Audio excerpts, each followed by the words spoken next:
Η θεωρία των επιχορηγήσεων έχει αποκτήσει τον τελευταίο καιρό μια πολύ μεγάλη επικαιρότητα. Και αυτό γιατί η ΚΕΔΕ αποφάσισε να ζητήσει από το Υπουργείο Εσωτερικών την αλλαγή του τρόπου κατανομής των κρατικών επιχορηγήσεων.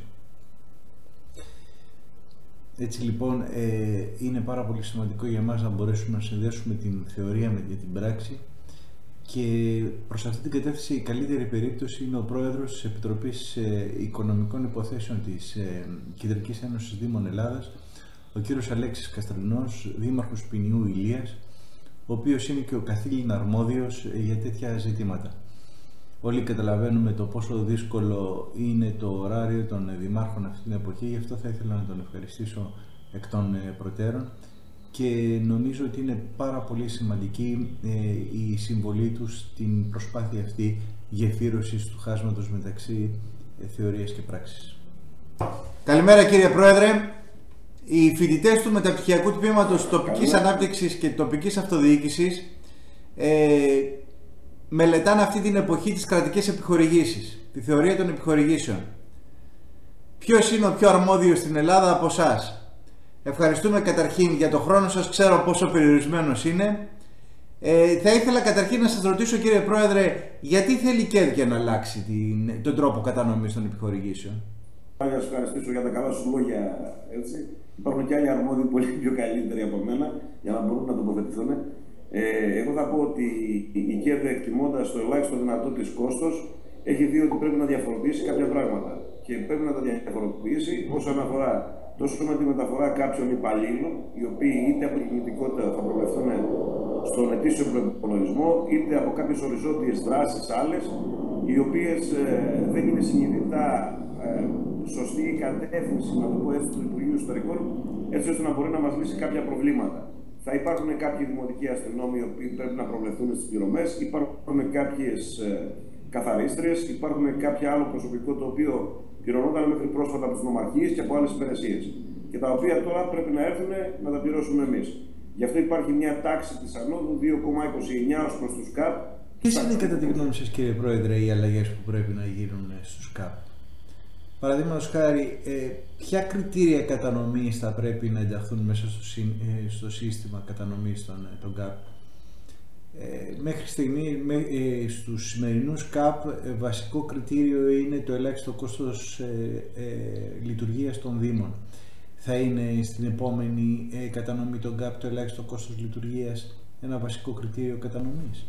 Σε αυτά που έχουμε κουβεντιάσει έχουμε πει ότι θα γίνει και μια μελέτη από το ΙΤΑ, έτσι ώστε να μας πει για το λειτουργικό κόστος, να μας πει ας πούμε για το προσωπικό που απασχολούμε, να μας πει για τις ιδιαιτερότητες που έχουν κάποιοι δήμοι, είτε ως προς αγροτικές οδοποιίες, είτε ως προς άλλα πράγματα που δεν το έχουν οι αστικοί δήμοι, να το πω έτσι. Τώρα από εκεί και πέρα, όπως καταλαβαίνετε και το ξέρετε πολύ καλύτερα, γιατί έχετε πολύ μεγάλη εμπειρία, αυτά είναι απόφαση του Υπουργείου Εσωτερικών. Εμείς νομοδοτικά θα πούμε κάποια πράγματα. Σίγουρα όμως να ξέρετε ότι σε οποιαδήποτε αλλαγή, είτε μεταρρύθμιση, είτε οτιδήποτε νέα κίνηση, να το πω, υπάρχουν οι αντιδράσεις. Το θέμα είναι να δούμε αν οι αντιδράσεις αυτές θα γίνουν με κάποια κριτήρια βάσιμα, τα οποία θα μπορούν να έχουν κάποιο χαρακτήρα δικαιοσύνης και ισονομίας. Κύριε Πρόεδρε, σύμφωνα με πληροφορίες, το Υπουργείο σκέπτεται την πρόταση της ΚΕΔΕ για μεταφορά ενός κομματιού του έμφυα στην τοπική αυτοδιοίκηση. Οι πληροφορίες λένε ότι δεν έχει τελικά καταλήξει ακόμα αν θα το δώσει σαν επιχορήγηση, αν θα αυξήσει δηλαδή το ποσό της επιχορήγησης στον ΚΑΠ ή θα το δώσει σαν φόρο ακίνητης περιουσίας. Ας πούμε ότι θα το δώσει σαν φόρο ακίνητης περιουσίας, αυτό δεν θα επηρεάσει την κατανομή των ΚΑΠ? Έχετε απόλυτο δίκιο ότι θα γίνει ο επηρεασμός, γιατί η εκτίμηση δική μου είναι ότι το Υπουργείο αυτό σκέφτεται και εκεί προσανατολίζεται στο να κάνει. Να πω ότι είναι απέτηση εισαγωγικά της ΚΕΔΕ να έρθει ο έμφυα απευθείας, να πούμε, προς τους Δήμους. Εκεί θα υπάρχει ένα θέμα όσον αφορά ως προς την εισπραξιμότητα, αλλά θέλω να τονίσω και πάλι για να μην παραπληρωθούν οι οποιασδήποτε δηλώσεις ότι σε καμία περίπτωση δεν λέμε εμείς τη φορολόγηση μέσω του έμφυα. Εμείς λέμε την καταβολή, αν παραμείνει ο έμφυα, να γίνεται απευθείας στις δημοτικές αρχές, έτσι ώστε να ενισχυθεί οικονομικά ο Δήμος, οι Δήμοι γενικότερα στην Ελλάδα, για να μπορούμε να έχουμε κάποια να το πω, δυνατότητα κίνησης κάποιων πραγμάτων, αν θέλετε, όχι μόνο βιοποριστικών, γιατί οι Δήμοι τραβάνε βιοποριστική αυτή τη στιγμή αδυναμία, αλλά και επενδυτικών. Ενδεικτικά θα σας πω, και το ξέρετε πολύ καλύτερα κι εσείς, ότι μέχρι τώρα έχουμε πάρει τις τρεις μηνιαίες ΚΑΠ. Δηλαδή του Γενάρη, του Φεβρουάριου και του Μάρτιο. Έχουμε πάρει μία δόση ΣΑΤΑ. Δεν έχουμε πάρει τίποτα από παρακρατηθέντα, δεν έχουμε πάρει τις άλλες δύο δόσεις ΣΑΤΑ. Καταργήθηκε και ο φόρος ζήθου, παίρνει το 4% το Ταμείο Αλληλεγγύης και ούτω καθεξής, έτσι ώστε με αποτέλεσμα να είμαστε σε δινή οικονομική κατάσταση. Και αν δεν πούμε και στη διαδικασία των νέων παρακρατηθέντων, αν δεν δοθεί το έμφυα σε ξεχωριστή, όχι μέσω ΚΑΠ, δηλαδή μην ταυτιστεί με τους ΚΑΠ, αν δεν δοθεί το έμφυα στους Δήμους ή κάποιος άλλος τρόπος, σαν φόρος ακίνητης περιουσίας ή οτιδήποτε άλλο, οι Δήμοι πάνε για κατάσταση. Τι νόμοι έχετε, κύριε Πρόεδρε, για το ΦΥΣΕΑ 2? Είναι και πάγια απέτηση της αυτοδιοίκησης να γίνει ένα πρόγραμμα ΦΥΣΕΑ 2, γιατί με το ΦΥΣΕΑ 2 πολλοί Δήμοι που δεν είχαν τη δυνατότητα απορρόφησης κονδυλίων του ΕΣΠΑ έμενε μεγαλύτερη χρονική περίοδος, δεν ήταν άκρως ανταγωνιστικό το πρόγραμμα και θα μπορούσαν και Δήμοι που υστερούν στις τεχνικές υπηρεσίες να μπορούν να κάνουν κάποια έργα. Εν τω μεταξύ είχε ένα άνοιγμα ο ΦΥΣΕΑ έτσι ώστε θα μπορούσαν και μελέτες να γίνουν και προμήθεια, να το πω, εξοπλισμού των Δήμων θα μπορούσε να πάρθει. Και θεωρώ ότι είναι στη σωστή κατεύθυνση και ότι πρέπει να γίνει. Και να πω και κάτι άλλο, κύριε Γεγά, για τη συνεργασία μας στην ΚΕΔΕ. Άλλωστε, είστε χρόνια συνεργάτες και με την ΚΕΔΕ και με την ΕΕΤΑ και τα ξέρετε πολύ καλύτερα. Δεν θέλω να σας κάνω ευχολογία για την αξία σας, τη ξέρουν όλοι, δεν την λέω μόνο εγώ, ότι αν δεν γίνουν ριζικές ανακατατάξεις στα οικονομικά της αυτοδιοίκησης, δεν πρόκειται να δούμε άσπρη μέρα.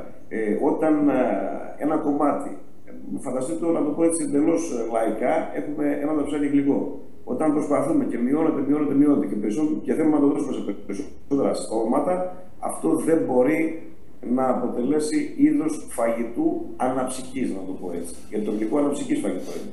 Θα ήθελα λοιπόν να πω ότι θα πρέπει το Υπουργείο Εσωτερικών να έχει μια μόνιμη και διαρκή επιτροπή με την ΚΕΔΕ. Ο απότομος τερματισμός της συζήτησης οφείλεται αποκλειστικά στο Μοντέρ. Ελπίζω στις επόμενες φορές να γίνει κάπως καλύτερος.